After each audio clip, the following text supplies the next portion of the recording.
guys, and welcome back to another review of Stephanie's Place. Um, yes, the episode, the reviews is kind of late, and by kind of late, I mean a lot of late. But I am pushing them all out now. As I mentioned in my If I May Speak Candidly episode, which is up now. So if you have not checked that out, please go and check that out and like and comment on there. Um, just took a really well needed break from recording, and that break turned out to be in a couple of weeks. So I am pushing out the reviews now. If you have not checked out the first review on the first episode featuring CM Punk, please go and make sure that you check that out as well. Now, as you can see in the title, this is episode 2, Stephanie's episode with our current reigning, defending, undisputed champion, Cody Rhodes. And um as you will see that I am recording this as I am watching it. So, just bear with it. I am trying something new, so you will see little cuts, but of course, I am watching this as I'm recording. So, uh editing Megan, let's do the intro real quick, shall we? So, guys, welcome back to the I'm a little rusty, y'all, and I'm not editing this out, so just go with it. But welcome back to another review of Stephanie's Place, aka If I May Speak Candidly, where we dive into the crazy world of wrestling from the comfort of my domain. And this is not just a regular episode, this is the review. As I said, probably for the third time, Stephanie's Place, episode 2 on Cody Rhodes. And I'm kind of excited. Honestly, I'm kind of excited to see this episode. I did watch it, honestly. Spoiler alert. I did watch it. I'm watching it again. Um, but just pretty much just hearing his story, growing up, watching his father wrestle, and his desire to uh, retain, gaining the title that his father never officially won in WWE, and having to leave in order to build himself into the man that we see today. And yeah, in a little small brief moment with Brandy and stuff. So yeah, let's get to the episode. So the episode starts with a little history breakdown on Center Stage, which is the flagship location of WCW's Saturday Night show. Now, of course, WCW Saturday Night is just a little bit before my time. I didn't really get into WCW into the Monday night wars between WCW and WWF. Um, but just seeing the historical, what's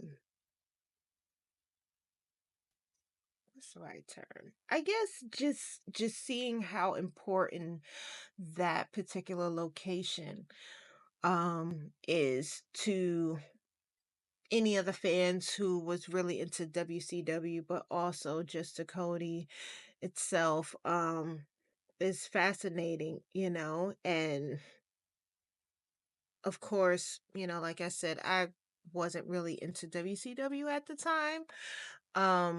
But I think it's very important that they started off with that because it's like Stephanie says, she feels like she's in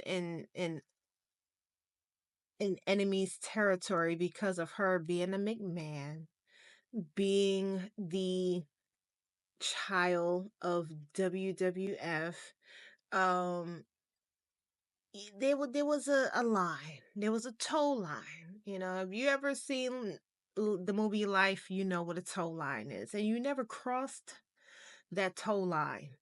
Um, you stay within your bubble, and with Cody being there because of who he is, who his father is, and the importance of Dusty when comes down, excuse me, when it comes down to the history of WCW, and Cody being there as the current top dog, the current top champion of WWE, um, has to just be mind blowing for not only him but for Stephanie as well. So, um, yeah, I thought that was a very interesting beginning to this story that blossoms into who Cody is today. So we get to the real nitty gritty of WCW's Saturday Night. And they showed two specific clips, one in 1992, which of course, you know, I was like 4. So I really wasn't watching wrestling then. Um, you know, I was sitting there watching Tailspin and Darkwing Duck, you know. Um, but there's a very specific part that they mentioned, which was the signing and appearance of Macho Man Randy Savage and Hulk Hogan in '95 when they ultimately left WWE, came to WCW, and it meant it was a really big deal. It was a really big deal at that time because you know if you think of your biggest WWE star right now, who you would think of? You think of CM Punk, you think of Roman Reigns, you think of Seth Rollins, you know, you think of Drew McIntyre. Like, you would think of these really big names, like multiple main eventers of WWE. Now imagine them popping up at AEW. Imagine watching Dynamite one night and then you hear maybe a song that you're not familiar with, a song that you never heard of before, and then out comes Roman Reigns. What? Roman? What are you doing here? You know, or Seth Rollins, or, you know, well, you know, we know CM Punk ain't ever going back there, so you just X him out. But you know, just some of the biggest names right now, and you know, and I can only imagine that's what it was like seeing Macho Man Randy Savage and Hulk Hogan, you know, in WCW at that time. It's like, what are you doing here? You don't belong here, you know. Um, And of course, that had a lot to do with there not being a lot of websites, you know, a lot of dirt sheet sites that kind of let it be known like, hey guys, such and such contract has not been updated, you know, it's not been renewed, or hey, such and such is now a free agent, you know, like it kind of just takes away the illusion of um the times that was there, you know, at the time. That's why I'm so I just so love the way that they handled CM Punk's return, because we had absolutely, we suspected, we assumed, but we didn't know for sure. We did not know for sure. And I always respect how they had handled that. So yeah, but you know, a lot of people don't really fuck with Hulk Hogan right now. And and it's like with right reasons. So I know as much as it meant to people back then, um, we had Hulk Hogan come back. We had Hulk Hogan come back at the Royal Rumble, and people couldn't give a flying fuck. Okay, people could not give a bigger shit that he had came back, and it's sad. It's sad that he has fallen so far from grace. But you have said a lot of things, and you have said it repeatedly. And although this has absolutely nothing to do with that yellow and red man, um, it just goes to show, how 30 years can come and go, and how you have gone from a point where you had so many people rooting for you, so many people loving you, and to the point where people just absolutely hate your guts. And you know the story of Hulk Hogan. But anyway, whatever. So I don't know if that was deliberate, but I thought it was kind of funny that we talked about the Stunning Stone Steve Austin character in WCW back in 92, and how Cody shared that at one point Stone Cold was kind of tapped to babysit him or keep an eye on him, while Dusty had to handle business. And it showed a side of Stone Cold that I don't know if Stone Cold wanted to come out, because what I never experienced Stone Cold outside of the WWF. So the bald headed snaddle, rattlesnake, beer drinking, SOB, leather vests, double knee pads, cut off short jeans. That's the Stone Cold that I was introduced to. I I've never witnessed stunning Steve Austin. So it's kind of funny to me to, hear the story about um Stone Cold kind of like keeping an eye on Cody, uh while Dusty had to take care of some business. And it also reminds me, like, maybe this is a full circle moment, like the show is coming out. Um the show is coming out weeks before WrestleMania, right? So this show is too when you're watching this, it's dated, okay? All right. It's been out for a while.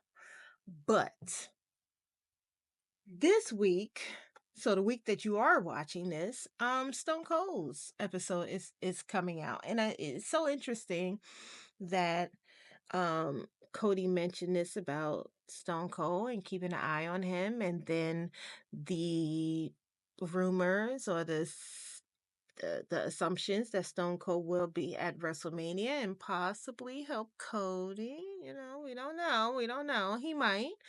Um, against John Cena in the final boss, The Rock. Um, everything is just falling into place. Everything is feeling very full circle moment. So, maybe Cody's old babysitter will come and help him retain the title at WrestleMania, I don't know, but that was a cute story. So, I know the episode really isn't about Cody and Brandy. I would have loved to have seen more of Miss Brandy in the episode. From the standpoint of a woman, she probably did blow in his ear. But, I also understand, as women, we don't want to be the one that make the first move. Like we don't want to be the ones that had to break the ice first. Cause it's like, why do we have to break the ice? You the man. You break the ice. You're supposed to lead and we follow. So yeah, I mean, if breathe when you blow, you're breathing, right? When you breathe, you're blowing. So it's not too many discrepancies when it comes down to their stories, right? So, you know, whatever. But I kind of believe Cody on this one. But anyway, yes. So we get to the story of the WWF and the infamous night in Madison Square Garden in 1977 when Dusty Rhodes went up against Billy Graham, superstar Billy Graham, and won the match due to a countout, but he did not win the title. Of course, this is like 10 years before I was born, so either I'm in the ethers, so this is before my time. But as they say, Dusty won a lot of titles since that match, but he never gained the actual heavyweight title in WWE. And when you see the size of the original WWF heavyweight title compared to the current undisputed title that Cody wears, I swear it's such a drastic size difference. Like those are like little petite belts compared to the belts that you wear now.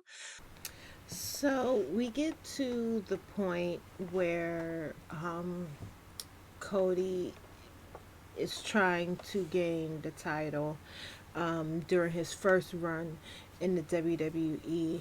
Um, but between being dashing Cody Rhodes and Stardust, you know, they didn't really see him as a heavyweight champion competitor, like they just didn't see it for him. And unfortunately, Dusty does, he passes in 2015, so it'll be 10 years this year. And never got the opportunity, again, never got an opportunity to see Cody win the title because Cody won um, about what 9 years after he passed, um, which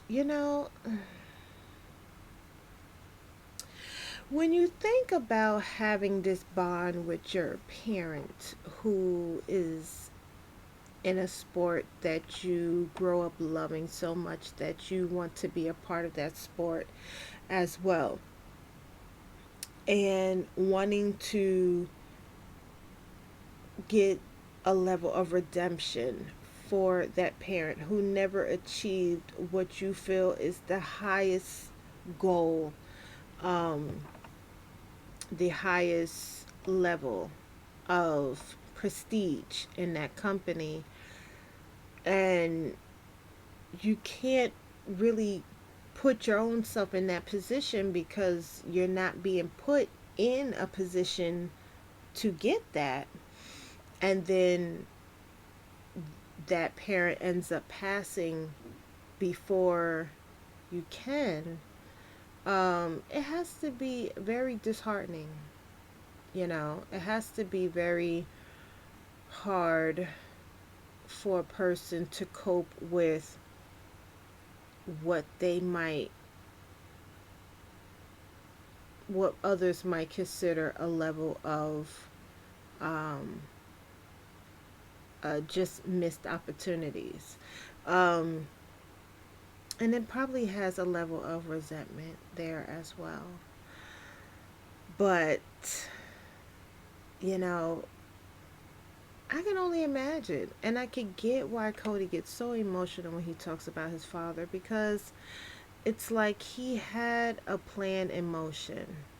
He had a plan, he had an idea of what he wanted to do that he felt was going to make his father proud, and he didn't get the opportunity to. And I'm sure that now he realizes that despite his father not physically being here, his father is proud of him and he's proud of what he has achieved. And I don't know if Cody hears that enough, but I feel like it's something that he probably needs to hear, you know. So, that was a very touching moment, you know. So we get to the point when Cody does leave the WWE and he extends his character, um, with Evolve, which make sure y'all watch that. It's on Tubi every Wednesdays at 8 p.m. Um, and other independent promotions, and then of course the building of AEW and being the EVP of that, and just helping the building of AEW today.